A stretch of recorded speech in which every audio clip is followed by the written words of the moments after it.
the greenhouse this morning. It is a beautiful, beautiful late autumn day, and I'm going to actually sow some seeds, which is such an exciting thing to do because normally that's a spring thing. But I have some lovely sweet peas.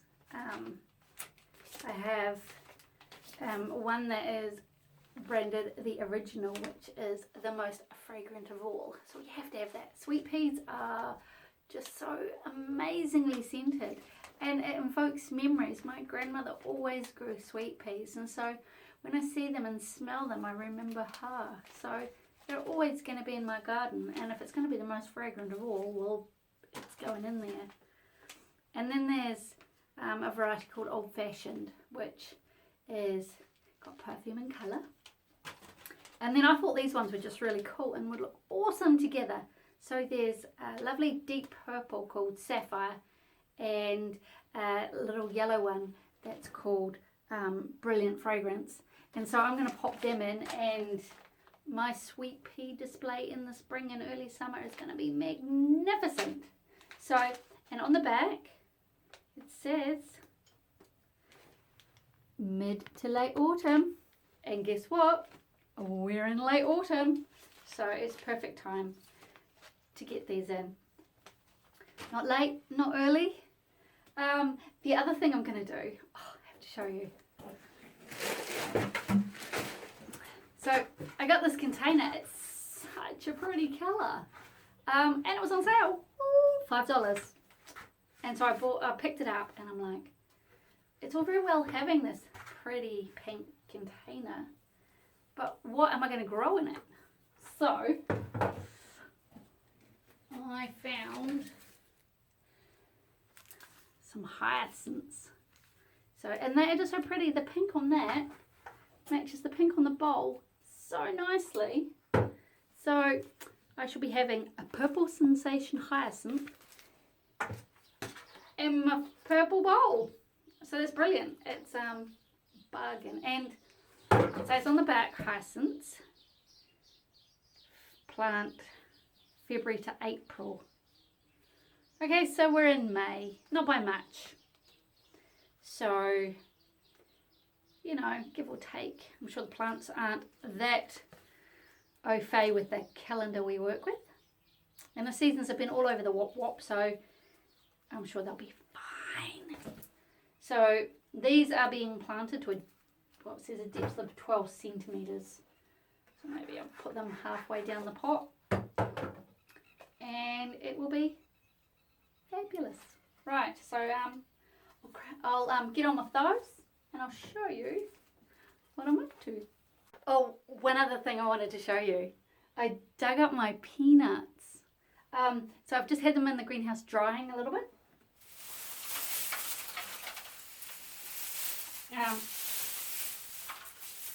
Maybe I should have took them off the plant, but there they are in all their magnificent glory.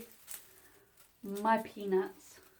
They're not as prolific as they have been in previous years, but it's not really about the harvest, it's about the fun of growing them. And everyone's really surprised to see that they do actually indeed grow underground. So they just hang off little, the flower sends down shoots from the, so you can see here the flower sends down shoots, and then the nut forms under the ground. So yeah, that's my peanuts. It's always a fun thing to grow. Right, sweet peas. Okay, so if we start with the sweet pea, we'll start with the original. Right, being as we have so many, I'll sow them in this big tray. Alright. Right, now to do a bit of a cheat. Just grab my pea seedlings.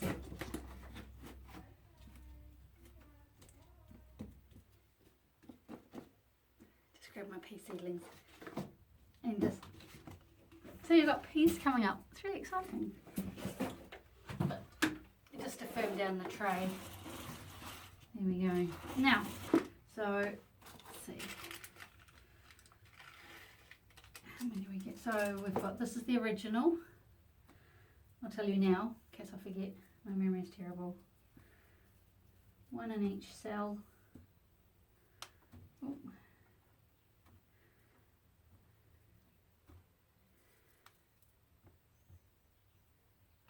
How many do you think I'll need? It's probably enough. Alright. Because I don't really have a lot of space for them. Although it would be nice to just... My Nana had a teepee in the middle of her front yard. Just for the... Sort of like you would with the beans, but she used it for sweet peas. Okay, so these are the original. Now, so let's poke them in.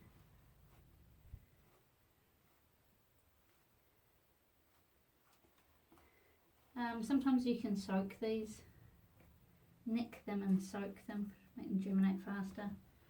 But I'm sure that'll be fine. What does the packet say? It doesn't say anything about doing that. Just sow in damp soil. Do not water for a couple of days after sowing. I think that probably means that they're quite easy to rot. So there we go. So give them a good soak when you plant them, and then that's it. So I'm going to label so that I know. So we've got 3 rows of original. Right, original.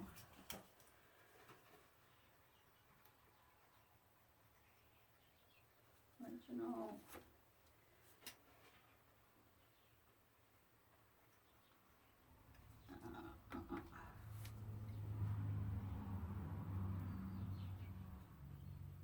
Alright, and then I'll just cover them over. Just use a pencil to just bring the soil in around it, so that way there's the soil's not filled to the top of the tray, so there's, when we do water it, the water won't run off, there's somewhere to sit. So I just normally draw around it with a pencil to get the soil from the outside in. It's quick, it's easy, does the job. There we go. So that's the first three. Now you're not going to want to watch me do the rest because, you know, boring. So I'll get on and I'll do some more. Okay, so now I've got my fabulous, beautiful girly pink pot. Okay, so I'll fill it about halfway with, this is half compost, half potting mix. It's got these little pellets in it, dynamic lifter. It's all sorts of goodies and nutrients in there to help them grow. And a bit of blood and bone. And then, let's get these hyacinth bulbs out. Oh really? Oh, ripped! If they're squishy, don't use them. I should have checked. Oh, that's disappointing. They were expensive. Okay. Well, this one's better. It's starting to poke out. So, and you can see the roots starting to form there. So, bottom, top, bottom, top. So, I've only got 5, which is annoying. I should have checked. But I was just so excited to see pink ones. Now this one's nice and firm. Sorry. Oh, at least they'll fit nicely in here. 5 little plants. Alright, and now, so I'm going to bury them. I'm going to bury them to about there. So, I wonder if that 12 centimetres that they say to plant it, is it from the top of the bulb or the bottom? The general rule of thumb with bulbs is twice the depth of the bulb. So we're looking, so yeah, so I'll just firm them. You shouldn't really actually push them in because you can damage the root plate if you push them, so make a hole rather than push them in. And this is going to be magnificent come the spring. It will be absolutely fabulous. So,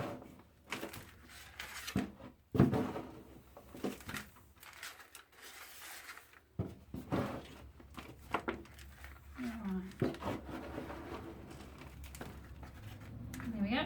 Firm it all down and set it aside and wait for the spring. I love spring bulbs. I'm not very good with flowers, but there's always daffodils and tulips and hyacinths about the place in the spring. Now, there's one last thing I'm going to do in the greenhouse. Is this was a self-seeded tomato, and I dug it up and popped it in a pot, and I'm going to overwinter it in the greenhouse. It's an unheated greenhouse. I've done this before. It does work, you just have to protect it a little bit from the frost, and well, it does where I am. It doesn't really get that cold. We moan, but it doesn't get that cold. And so what I'm going to do is I'm going to move it into the next pot up, because as you can see the roots are starting to come out the bottom. It was not as prolific as a summer tomato, so you just get one or two, but it's just nice to have, you know. And I think this is a Sweet 100 because it was underneath where the Sweet 100s were. So first I'm going to put some soil in the bottom. Now, this isn't the final pot size it'll end up in. I'll probably end up putting it in a 9-litre bucket. But for now it's moving up to this spot.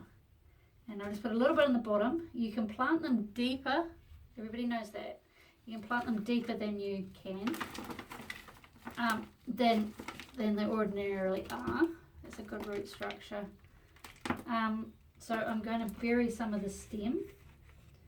So I might just take that branch off. It's good to do that so they don't rot under the soil. And then bury it around down the hole, down the side, so that it's doing really well. It looks healthy already, and we have had a couple of frosts and it hasn't affected it too much. Okay, so there's my winter tomato into its next home. There we go. I've nipped out the laterals because I don't want it going everywhere, so I just take the bit between the elbow. That shoot is, the middle shoot is a little curly, indicating that maybe it was a bit cold. So the tomato leaves do tend to curl in cold weather. I don't know if you can see that. Can you see? The centre leaves are a little curly. But I'll do my best to try and keep him warm at night so that he does actually thrive. Tomato. I'll put the label back in. Now all I need to do is water them. So, sweet peas. Oh gosh, that's a terrible spout.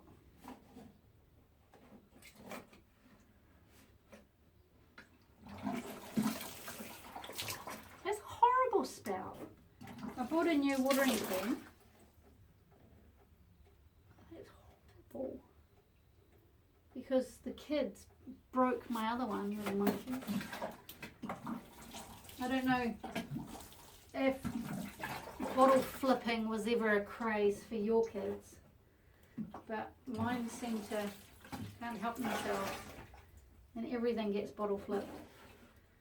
Okay, so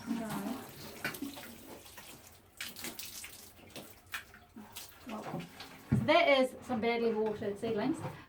What I will do, horrible watering can. So what I'll do is what will I do? I'm going to leave these now for a few days, like the instructions said, so I don't cause them to rot. So they've been well watered. Horrible watering can. Right, okay. I'll just top up with it and hopefully it doesn't splash the seeds anywhere. That was supposed to be a gentle, you know, thing. And it wasn't.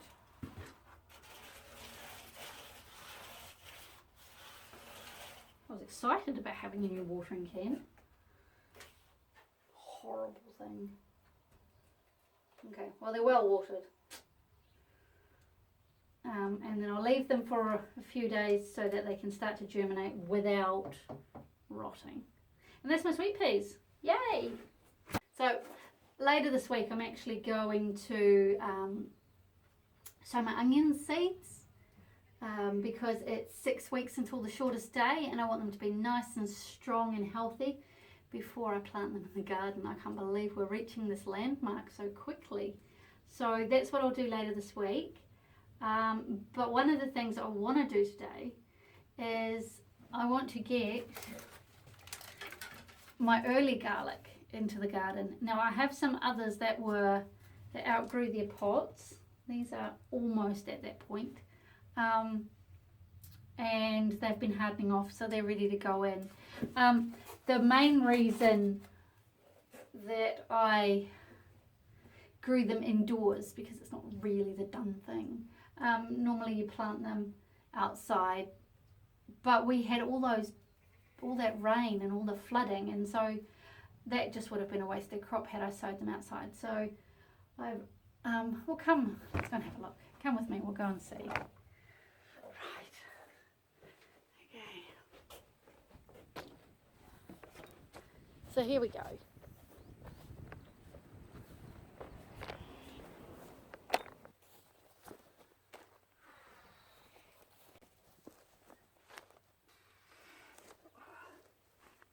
So this is where the sweet corn was, and it is where the garlic is going to be. Now I've got two varieties here. This is called Early Pearl, and this one is an Early Purple.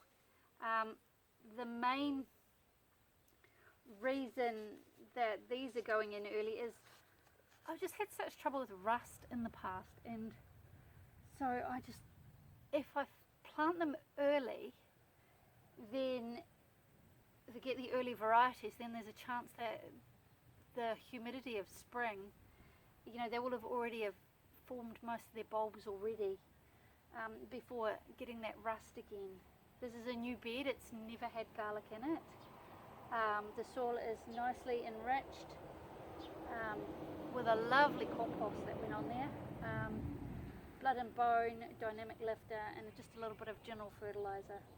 I'll feed it regularly as well with a liquid feed during the growing season as well, because they are really hungry plants and I don't want to give them any excuse whatsoever to get weak and vulnerable. So I'm also going to plant some normal winter garlic in the other half of the bed later on, maybe the beginning of June. So even start those a few weeks earlier than I normally would, because the old wives' tale is plant on the shortest day and harvest on the longest. But if I go a little bit earlier, because you can plant pretty much any time now. I saw them in the garden centre yesterday, so I'll maybe put some in about 3 weeks. And so I'll have my earlies and then my normals. So what I'm going to do is get these in. I normally plant them about 10 centimetres apart, because if you imagine a clove of garlic, here's my optimism, a bulb of garlic about that big. Yes, I'd like to grow some. Last season they were all this big. It was horrible. So visualising, that's pretty much, you know, the full width of the pot. So I'll just space them out where their pots are giving them just a little bit in between. And so that's what I'm going to do. Right, so we'll start with the purples.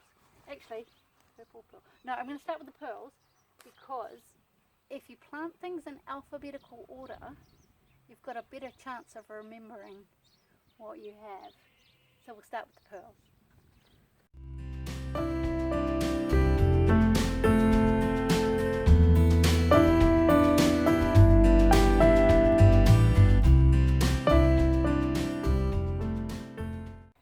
Okay, so I'll dig a hole.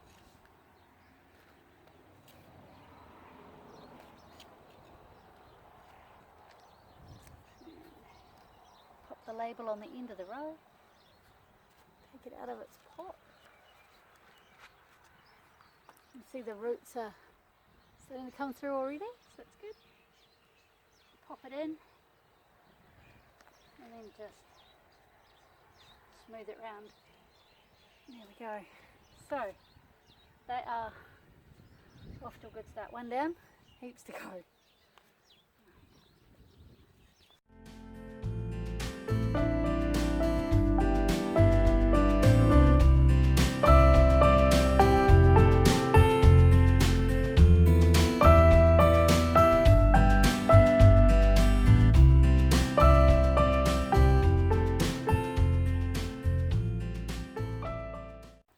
Right, I'll leave some space because there's more in the greenhouse that will be ready to be planted out maybe in a week. So I'll leave some space and get on with the purples.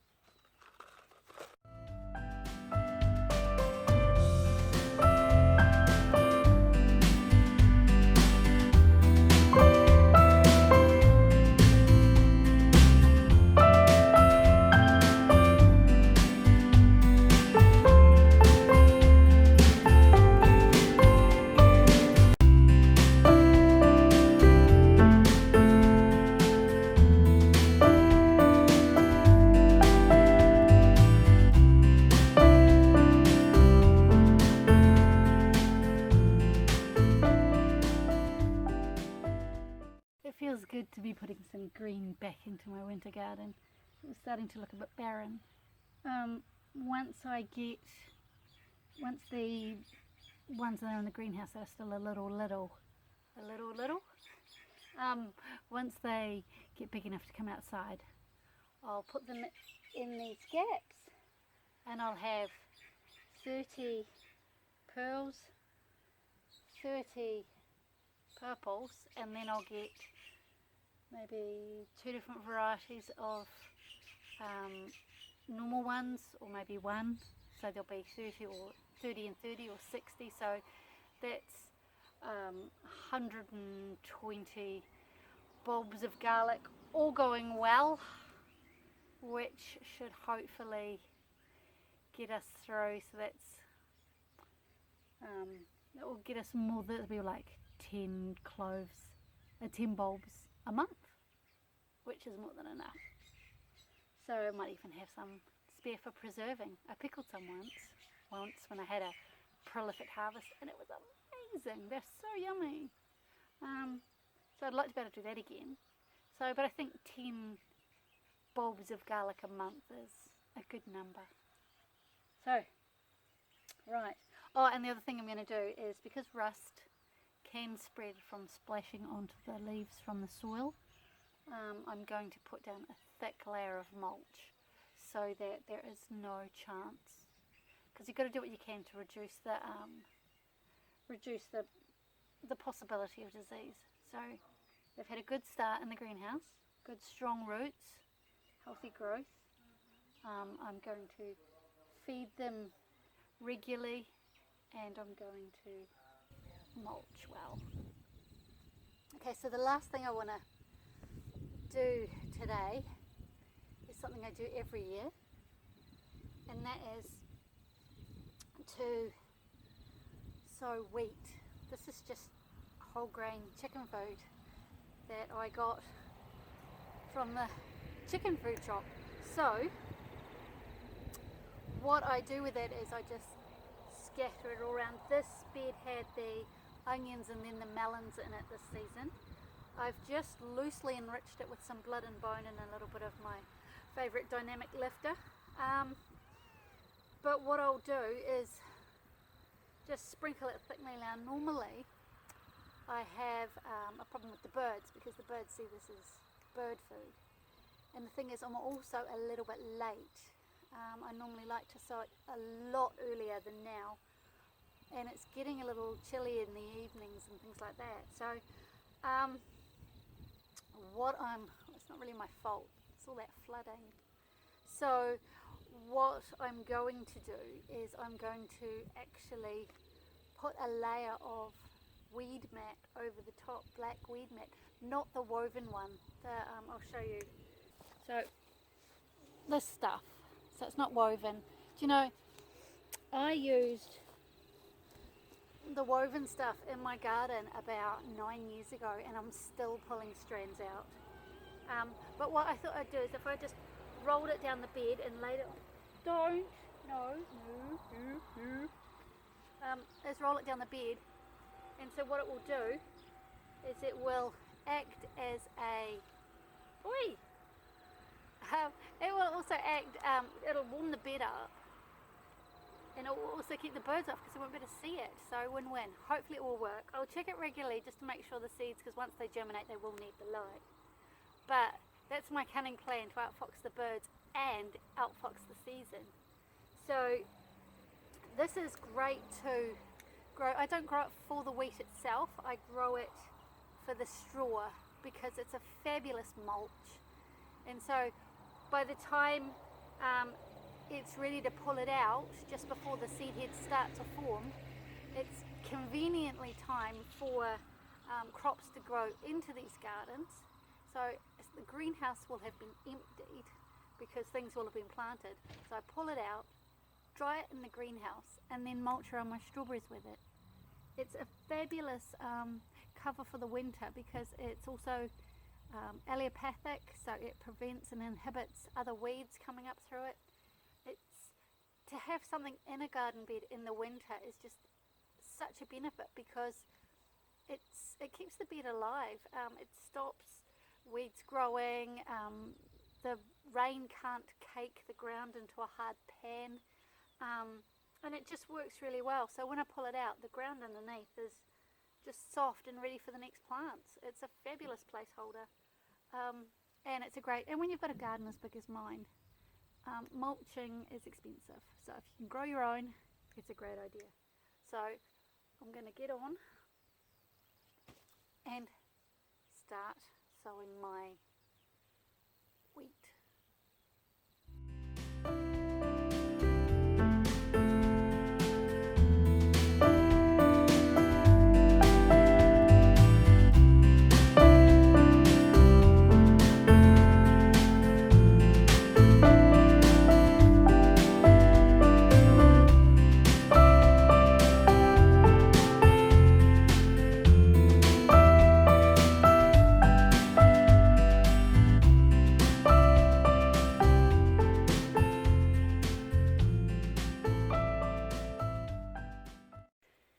And that was my bright idea.